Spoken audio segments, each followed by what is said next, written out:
अभी जो हमारा टॉपिक है वो है linkage of biology with other fields of study.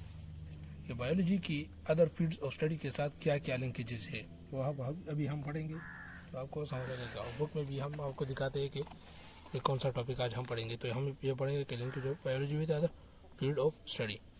तो उसमें पहला जो आ जाता है कि उसमें है बायोफिजिक्स। बायोफिजिक्स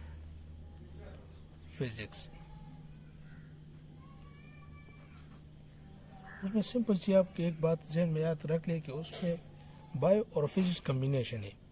फिजिक्स की कुछ टेक्निक्स है वो हम बायोलॉजी वो लाइफ की इम्प्रूवमेंट के लिए पढ़ेंगे, या उसमें कुछ ख़ास पॉइंट को गेन करने के लिए हम यूज़ करेंगे फिजिक्स की कुछ एप्लीकेशन बायो में लाइफ में, तो उसको हम बायोफिजिक्स में इंक्लूड करेंगे।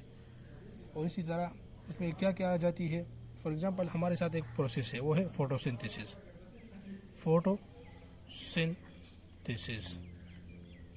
तो फोटोसिंथेसिस में मुख्तलिफ प्रोसेस होती है। एक प्रोसेस में जो मेन प्रोसेस है वो है एब्जॉर्प्शन ऑफ लाइट। तो एब्जॉर्प्शन ऑफ लाइट किस तरह होती है तो वो हमें फिजिक्स सिखाता है। तो अगर हम एब्जॉर्प्शन ऑफ लाइट के बारे में पढ़ेंगे तो हम एक्चुअली फिजिक्स पढ़ रहे हैं, लेकिन हम एब्जॉर्प्शन ऑफ लाइट प्लांट्स में पढ़ रहे हैं जो कि एक लिविंग चीज़ है, तो उसको हम बायोफिजिक्स में इंक्लूड करते हैं कि एक दोनों का मुजस्मा है। एक बायो भी इसमें इंक्लूड है, मतलब लाइफ है, लिविंग थिंग है, उसमें फिजिक्स भी इंक्लूड है क्योंकि एक फिजिक्स का टॉपिक है एब्जॉर्प्शन ऑफ लाइट, तो उसमें दोनों आ जाते हैं, तो हम इसको बायोफिजिक्स में इंक्लूड करते हैं।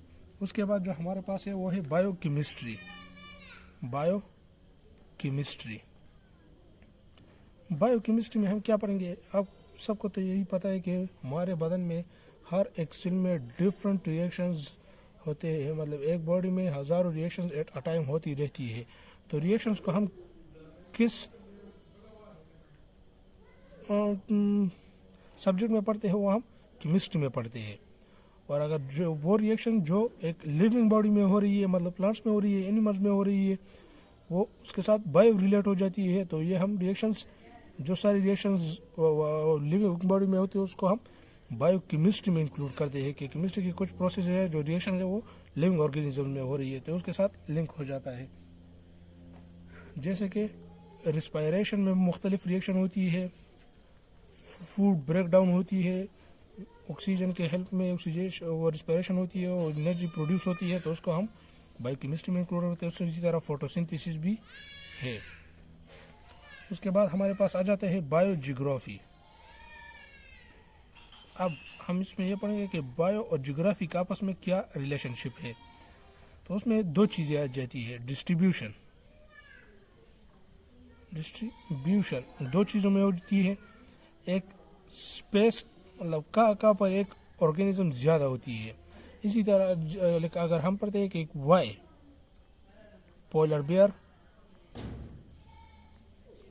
आर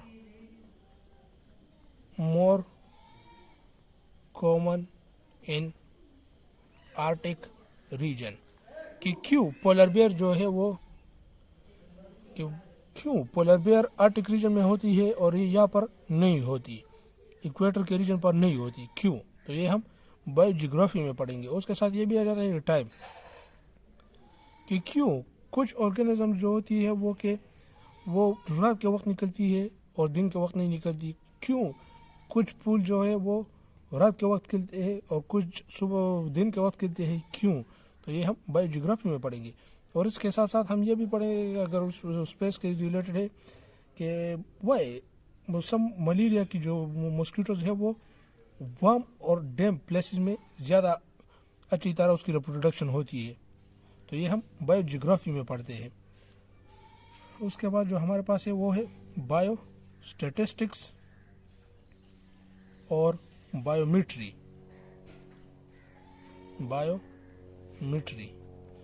बायोस्टैटिक्स और बायोमेट्री में हम जो भी चीज़ें हैं वो अगर हम कुछ फार्मूला ऐड करते हैं, उसकी मतलब रिसर्च डेटा हम कोई रिसर्च करें तो उसके लिए हमें डेटा चाहिए होगी, तो वो जनरली इससे ये जाहिर होता है बायोमेट्री नाप तोल, कुछ डेटा है वो हम कलेक्शन करें तो उसकी भी हम चीज़ें कलेक्ट कर रहे हैं।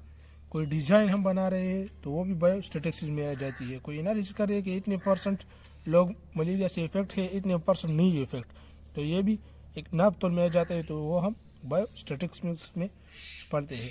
फिर उसके बाद आ जाती है जो कहा कि हमारे पास लास्ट टॉपिक है बायो इकोनॉमिक्स। बायो इकोनॉमिक्स में हम क्या पढ़ते हैं, बायोलॉजी और इकोनॉमिक्स का जो आपस में रिलेशन है वो पढ़ते हैं।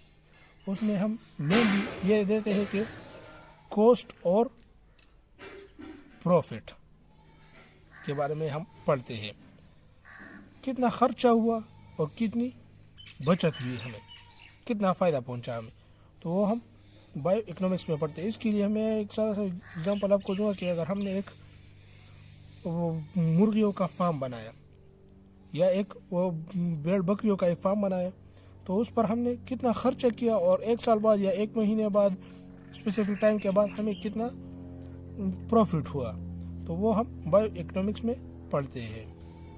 तो ये हुआ हमारे पास लास्ट टॉपिक। उसके बाद हम दूसरा टॉपिक शुरू करेंगे, carriers of biology, next video में।